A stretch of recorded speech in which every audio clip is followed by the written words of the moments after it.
శ్రీ విఘ్నేశాయ నమః. శ్రీ గురుభ్యో నమః. మహాసరస్వతి నమః. నమస్కారం అండి. ఎలా ఉన్నారు?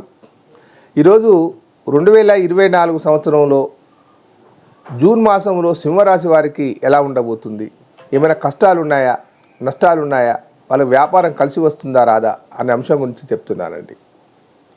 ఈ సింహరాశి వారు మకా నక్షత్రం 4 పాదాలు, పుబ్బ 4 పాదాలు, ఉత్తర పల్గుని 1వ పాదం కలుపుకుంటే సింహరాశి వస్తుంది. మకా నక్షత్రం 4 పాదాల వారికి కేతు మహర్దశతో వారి జీవితం ప్రారంభమవుతుంది. కేతు 7 సంవత్సరాలు, శుక్రుడు 20 సంవత్సరాలు, రవి 6 సంవత్సరాలు, చంద్రుడు 10 సంవత్సరాలు, కుజుడు 7 సంవత్సరాలు. ఇక పుబ్బా నక్షత్రం వారు పుబ్బ 4 పాదాల వారికి శుక్ర మహర్దశతో జీవితం ప్రారంభమవుతుంది. శుక్రుడు 20 సంవత్సరాలు, రవి 6 సంవత్సరాలు, చంద్రుడు 10 సంవత్సరాలు, కుజుడు 7 సంవత్సరాలు, రాహు 18 సంవత్సరాలు. ఇక చివరిగా ఉత్తర పలుగుని 1వ పాదం వారు రవి మహర్దశతో జీవితం ప్రారంభమవుతుంది. రవి 6 సంవత్సరాలు, చంద్రుడు 10 సంవత్సరాలు, కుజుడు 7 సంవత్సరాలు, రాహు 18 సంవత్సరాలు, గురువు 16 సంవత్సరాలు. ఈ దశల వల్ల మనకు ఎక్కువ రోజులు బాగా ఉంటాము, ఎక్కువ రోజులు చెడుగా ఉంటాం అంశం తెలుస్తూ ఉంటుంది. జాతకంలో ఏ దశ నడుస్తుంది, అంతర్దశ ఏమిటి, దశానాథుడు ఎక్కడ ఉన్నాడు, అవి కనుక ముఖ్యంగా తెలుసుకుంటే దీర్ఘకాలికంగా ప్రయోజనాలు చేకూరుతాయి మనకు. సింహరాశి వారికి రాశాధిపతి వచ్చేసి సూర్యుడు. వారికి సెల్ఫ్ కాన్ఫిడెంట్ ఎక్కువగా ఉంటుంది. ఏ పని చేసినా ధైర్యంగా చేస్తారు. రాజకీయ రంగంలో కానీ ప్రభుత్వ సంస్థల్లో కానీ బాగా పనిచేస్తారు.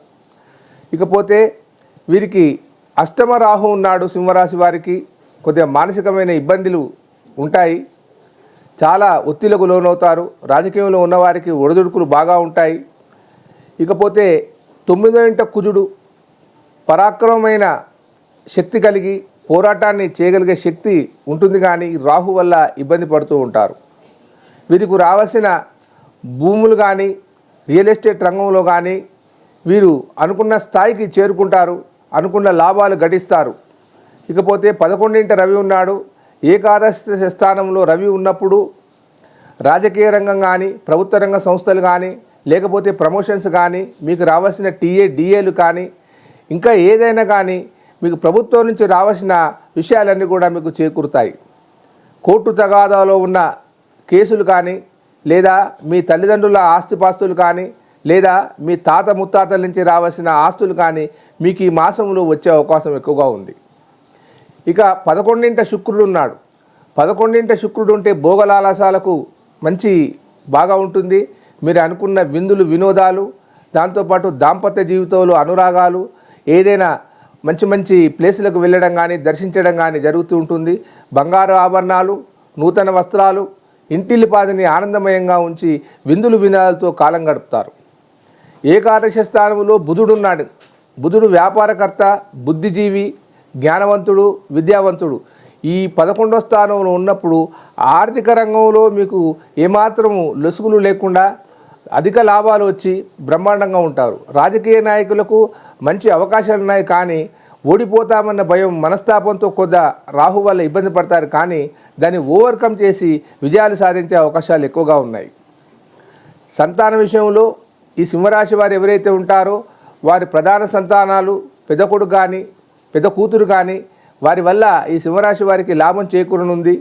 వీళ్ళ కుమారులు కానీ కుమార్తెలు కానీ విదేశాలకు వెళ్ళే ప్రయత్నాల్లో ఉంటే తండ్రి ప్రోత్సాహంతో విదేశాలకు వెళ్ళి ఆర్థిక వెసులుబాటు కలిగించే అవకాశం ఎక్కువగా ఉంది.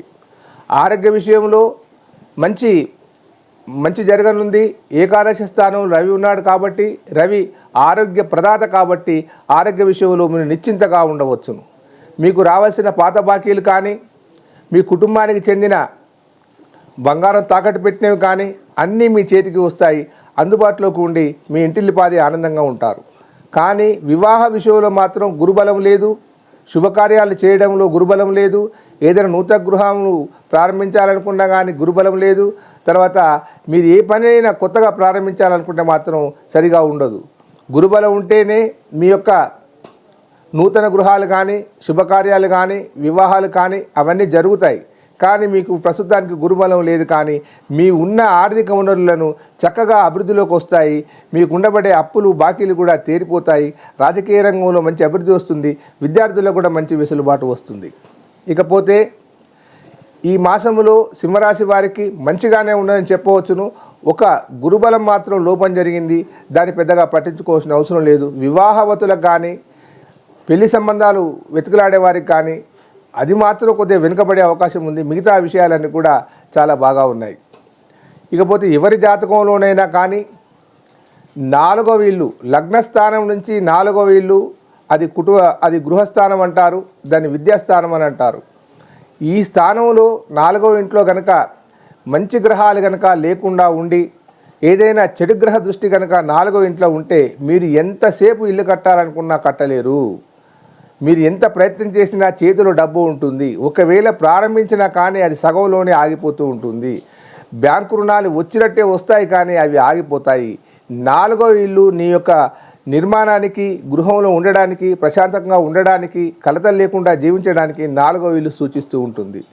ఇకపోతే పదే పదే చెప్తున్నాను, 5వ ఇల్లు, లగ్నం నుంచి 5వ ఇల్లు ఎవరి జాతకంలోనైనా కానీ ఆ స్థానము ఇంటెలిజెన్స్ స్థానం అని అంటాము, జ్ఞానస్థానం అంటాము, మంత్రస్థానం అంటాము, పుత్రస్థానం అంటాము. ఈ యొక్క 5వ ఇంట్లో కూడా దుష్టగ్రహాలు, పాపగ్రహాలు కనుక ఉండేది ఉంటే మీ సంతాన విషయంలో ఆలస్యం అవుతుంది. దాని తర్వాత మీకు చాకచక్యం లేకుండా ఉంటుంది. మీ మాట ఎక్కడ సమాజంలో పారదు. మీకు సంతానంలో లోపాలు జరిగే పిల్లలు పుట్టే అవకాశం ఉంటుంది. అక్కడ ఏ గ్రహం అయితే ఉంటుందో ఆ ఫలితాలు వస్తూ ఉంటాయి. దానిపైన దృష్టులు కూడా పనిచేస్తూ ఉంటాయి. ఉదాహరణకు పంచమంలో రాహు ఉన్నాయనుకో, రహస్యమైన మంతనాలు చేసుకుంటూ రహస్యమైన జీవితాన్ని గడపవలసి వస్తూ ఉంటుంది. అదే 5వ ఇంట్లో కనుక కేతు ఉండేది ఉంటే మానసికమైన ఇబ్బంది కలిగి పుత్ర సంతానం కలిగిన మానసిక వికలాంగులు కలుగుతారు.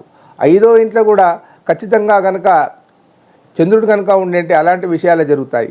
కాబట్టి ఈ యొక్క ఆ స్థానాలను చూడడమే కాదు, గ్రహదృష్టులను కూడా గమనించిన తర్వాతనే ఆ ఫలితాలు చెప్పడం జరుగుతుంది. కాబట్టి మీరు ఏమి చేయాలంటే జాతకాన్ని పరిశీలింప చేసుకున్నప్పుడు మీ జీవితం బాగుపడుతుంది. గోచారం మీద ఆధారపడ్డ కాలం అంతా కూడా కొద్ది రోజులలో మంచి జరుగుతుంది, కొద్ది రోజులలో చెడు జరుగుతుంది. మీకు ఏదైనా జాతక సమస్యలు కానీ న్యూమరాలజీ కరెక్షన్ కానీ కావాలనుకుంటే ఈ కింది నెంబర్కి ఫోన్ చేసి అపాయింట్మెంట్ తీసుకోండి. మీకు తప్పనిసరిగా సహాయం చేయగలను. దయచేసి లైక్ చేయండి, షేర్ చేయండి. ఉంటానండి. మీ ప్రకాష్ గురు ఆస్ట్రో న్యూమరాలజీ. సర్వే జనా సుఖినో భవంతు.